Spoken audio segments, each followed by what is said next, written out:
Hello, everyone, and welcome back to Monsters of the Past. I'm your host, as usual, Mr. G.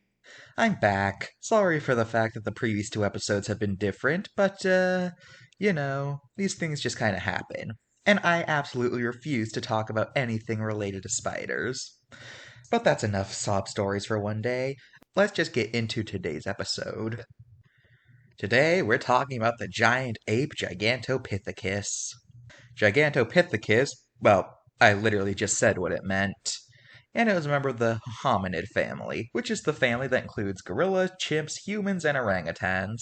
Basically, everything that we consider great apes. It was an herbivore that lived during the Pleistocene in Eastern Asia, which includes China, Vietnam, India, places like that. Due to only being known from teeth and jaws, Gigantopithecus's true size is hard to pin down, but it is often given measurements of up to 10 feet long, which would make it the largest primate to have ever lived. The best way to describe Gigantopithecus's speculated appearance is that it probably would have looked like a gorilla and an orangutan had a baby. Basically, it would have had the coloration and general body structure of an orangutan, but it would have walked like a gorilla, and it wouldn't have been an arboreal creature like orangutans are.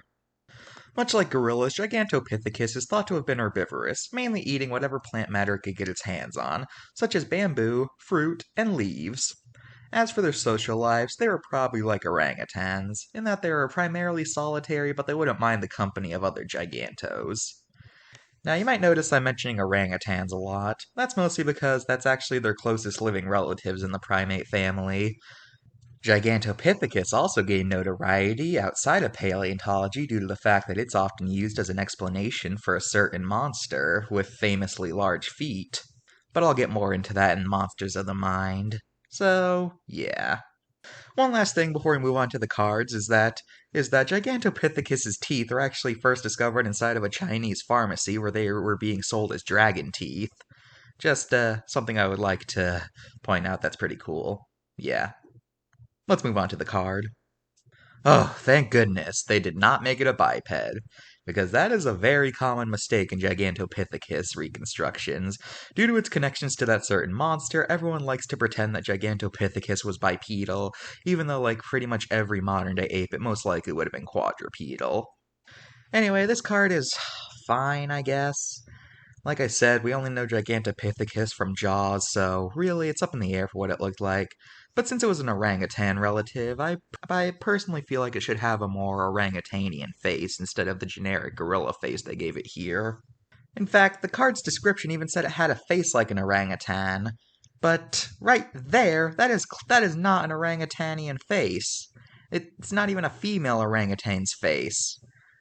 So, this is basically describing one thing, but the image shows something else. Oh, you know what? I'm gonna give it a 9 out of 10 just because of the description, illustration, contradiction. Before we move on to pop culture appearances, it's worth noting that most Gigantopithecus in pop culture are portrayed as bipedal. Like I said during the card section, this is mostly because of its connections to the certain monster that we'll be talking about in another video. So just be prepared for that.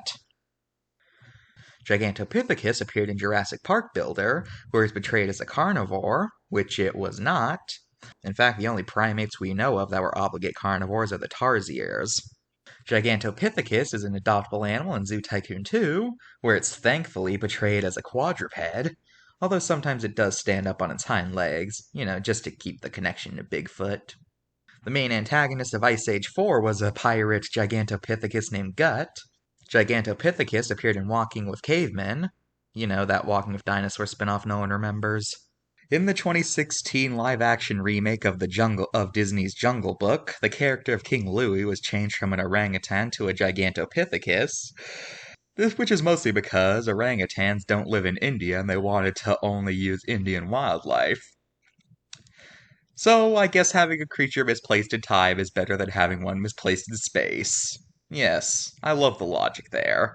Well, orangutans don't live in India, so we're going to replace it with a creature that went extinct thousands of years before this movie took place.